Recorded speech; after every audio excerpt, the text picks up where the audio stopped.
Good afternoon and welcome to India Today. I'm Anjali Istawal. Big breaking news coming in right now connected to the Red Fort blast case. It seems a co-conspirator and co-accused, Jasir Wani, has been sent to 10 days of NIA custody. Remember, Today, he was brought in front of the court and the NIA had demanded a custody for further investigation and interrogation, and now he's been sent for 10 days to NIA custody. Joining us with more details on this is India Today's Shrishti Ojha, who is standing right there in front of the court. Shrishti, give us more details. What's happening?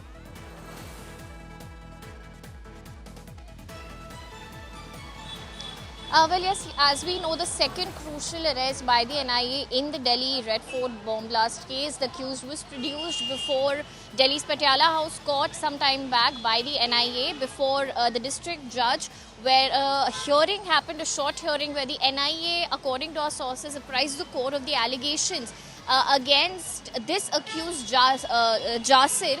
And the court, the NIA detailed out the allegations and why they need to keep him in their custody and why custodial interrogation is very important. Now, as we know, it's an in-camera proceedings usually take place as far as NIA hearings are concerned. According to our sources, NIA has told court that they do need police custody of this second accused, the second arrest in this case, to unravel the larger conspiracy behind the Delhi bomb blast. Not just that, according to NIA, what they have told court is that the Delhi bomb blast that took place a few days back, the intention behind the blast was to hit right at the unity and integrity of the country, and also the goal was to instill fear in minds of the citizens. This is what the NIA has said, and NIA has constantly maintained that their investigation and that their probe is ongoing. They are trying to unravel different aspects of the case, since it's a long chain of conspiracy,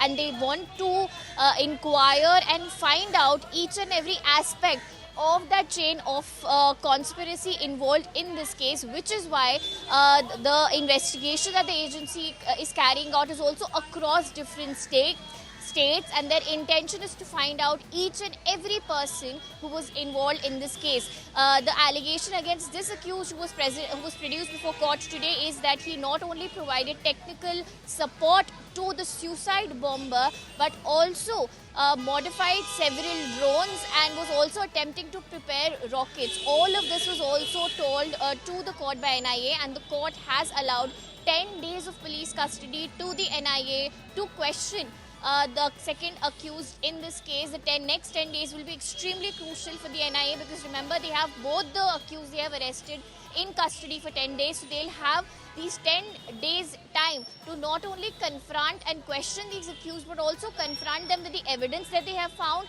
the statements that they've recorded from several witnesses, and also confront them with each other if they wish to.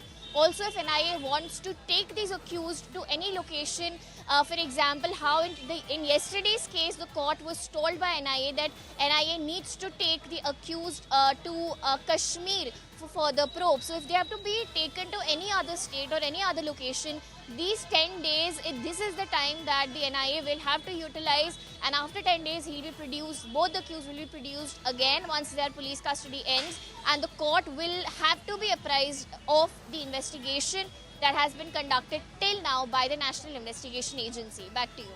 Right, Shrishti, thank you very much for all those details. So very crucial, as Shrishti is pointing out, these 10 days for the investigative agencies, and now they've got the custody.